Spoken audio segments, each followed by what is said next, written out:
What kind of man makes people feel the most secure? I was chatting with Alice about this topic while having dinner together. I said, I have only one answer: an ugly man with money. Because both looks and money make people feel so secure. Alice rolled her eyes at me.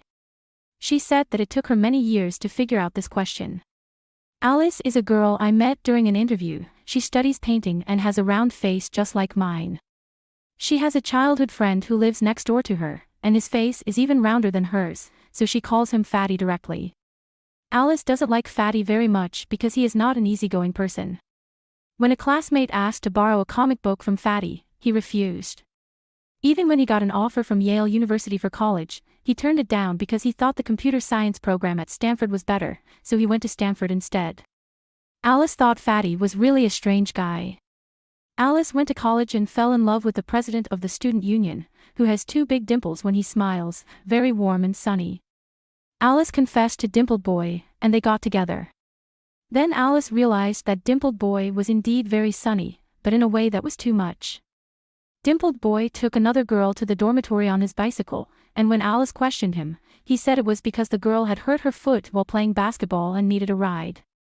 Dimpled Boy accompanied another girl to the bar, and Alice was very angry. He said the girl had just broken up and was feeling down, so it was normal to accompany her for a drink and comfort her. Dimpled Boy always had 10,000 reasons for his actions. With so many things like this, Alice wanted to break up with him, but Dimpled Boy desperately tried to reconcile. They broke up and got back together several times, dragging on for several years. One time she worked overtime until midnight, and when she was going home alone, she had a sudden attack of acute gastroenteritis. It was raining at the time, and she couldn't get a taxi. Her stomach was in so much pain that her hands were shaking. She called her boyfriend to ask him to come and take her to the hospital. Her boyfriend said he was still out drinking with colleagues and clients, and couldn't leave. He asked her to take a taxi to the hospital by herself, and he would come to see her after he finished his business. At that moment, Alice completely gave up on him and decisively broke up with Dimpled Boy. Last Christmas, Fatty happened to be home. One day she went to his house for dinner, and the food Fatty made was delicious.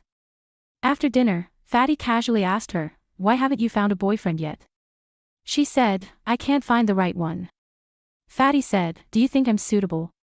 Alice was stunned and said, "No way, when we were studying, everyone joked that you had a crush on me. I thought they were just making it up, could it be true?"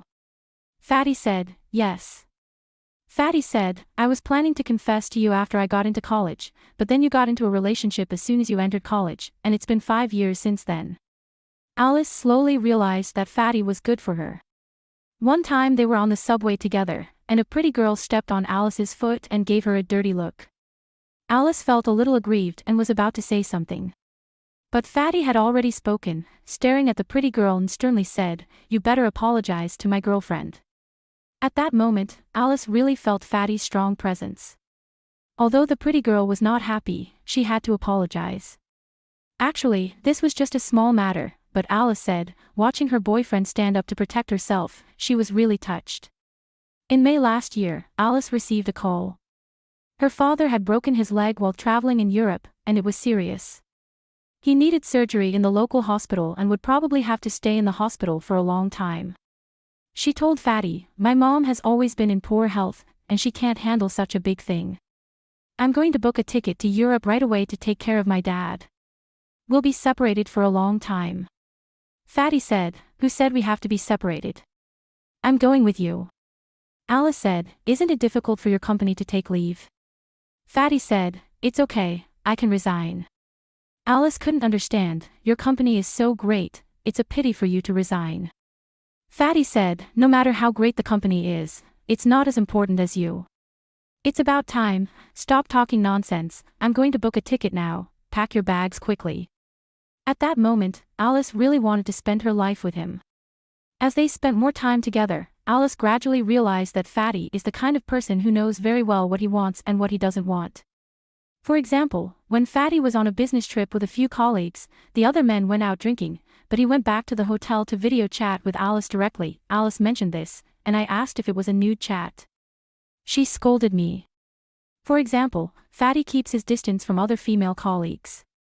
When a female colleague asked for a ride to and from work because they lived in the same neighborhood, he refused directly, and when she asked why, he said it was because he didn't want to.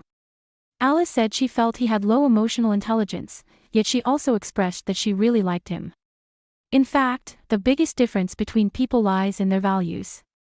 Alice's ex-boyfriend wanted everything and was unwilling to give up anything.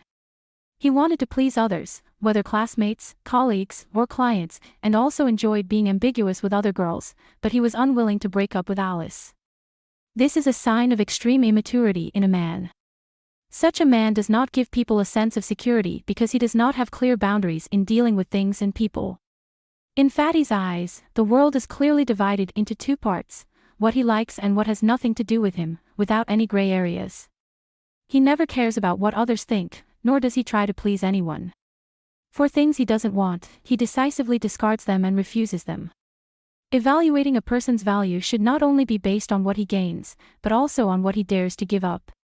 A man who is not influenced by the world, not disturbed by the environment, and not affected by others, who firmly sticks to what he believes in and resolutely gives up what he doesn't like, is the kind of man who makes people feel the most secure.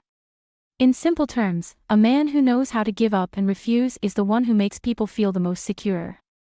A good man does not need the woman he likes to seek a sense of security from him. Many times, whether or not you can give someone a sense of security is reflected in the details. For example, you will not lie to her. For example, your social media will mention her existence. This is the proof that you hold her in your heart.